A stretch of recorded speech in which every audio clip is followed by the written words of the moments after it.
Hello, minhas ginemusas queridas. Estou André passando para conversar sobre mais um tema que gera muito desconforto, muitas dúvidas e muita ansiedade em você, paciente. Acabei de fazer o diagnóstico de síndrome dos ovários policísticos. E agora?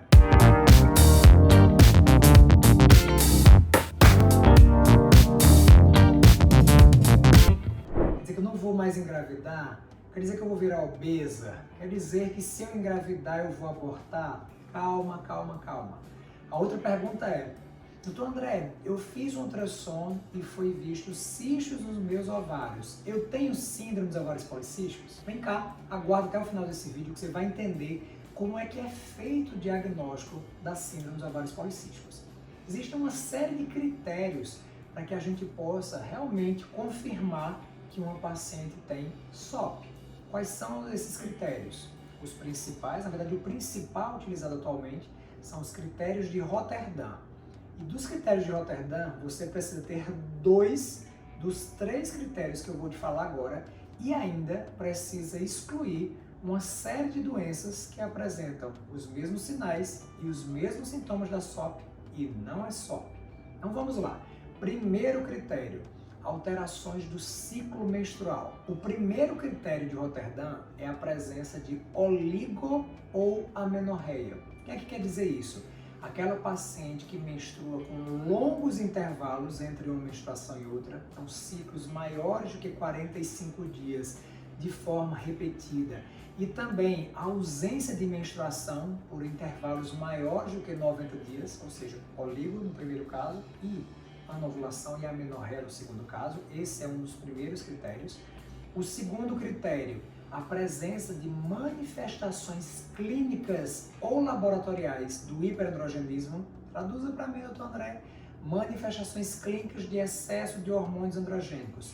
Pelo aumentado, acne, oleosidade, queda de cabelo. Tudo isso são manifestações que você pode ver ao exame clínico da paciente que sugerem aumento dos hormônios androgênicos. Ou alterações laboratoriais. Você dosou a testosterona, ela está elevada. Dosou a androstenediona, ela está elevada. Dosou o sulfato de dihidroepiandrosterona, o S-DEA, ele está elevado. Se você preenche um ou outro desses critérios, você tem mais um critério de Rotterdam. E o terceiro e último critério de Rotterdam é a presença de 20 ou mais folículos medindo entre 2 e 9 milímetros no exame de ultrassonografia pélvica.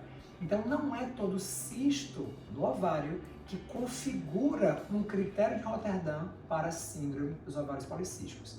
Então se você tem 2 desses 3 critérios, oligo ou anovulação, sinais clínicos ou laboratoriais de hiperandrogenismo, e essa morfologia ovariana no exame de ultrassom que eu acabei de comentar, 2 desses 3, você fecha o critério de síndrome dos ovários policísticos. Opa! Porém, antes de confirmar, colocar o carimbo que essa paciente tem SOP como diagnóstico definitivo, nós precisamos descartar outras doenças que podem alterar o ciclo menstrual, que podem aumentar a pilificação ou que podem alterar a ultrassonografia das pacientes. E quais essas doenças, doutor André? Hipotireoidismo, hipertireoidismo. Nessas duas condições você pode passar longos períodos sem menstruar e não é SOP, é descompensação dos hormônios tireoidianos. A hiperprolactinemia, vocês lembram que a mulher que está amamentando, no geral, ela não sangra, porque a prolactina aumentada, ela bloqueia o eixo menstrual.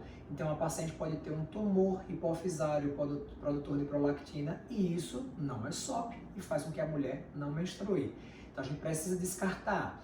A paciente precisa avaliar se ela não tem síndrome de Cushing, se ela não tem hiperplasia adrenal congênita, que são situações que aumentam a produção de hormônios androgênicos e podem mimetizar esse ciclo menstrual que gera alterações hormonais, fazendo com que essa paciente tenha aumento da pilificação, tenha mais queda de cabelo, tenha mais oleosidade e, mais uma vez, não é SOP. A paciente pode, por exemplo, ter um cisto folicular no ovário, ela pode estar fazendo uma indução da ovulação e por isso tem múltiplos folículos. Então, vê como é importante e que não é o fato de você, estou com a minha menstruação atrasada, é SOP? Pode não ser. Nós temos alguns fenótipos da SOP que a paciente não tem nenhuma alteração no ciclo menstrual. Sim, porque existem 4 fenótipos de SOP e isso é conteúdo para um outro vídeo. Mas se você esteve no seu ginecologista, no seu endócrino ou qualquer médico que fez o seu diagnóstico de SOP com 2 dos 3 critérios, desde que descartados essas outras condições que podem simular a SOP, não precisa se desesperar.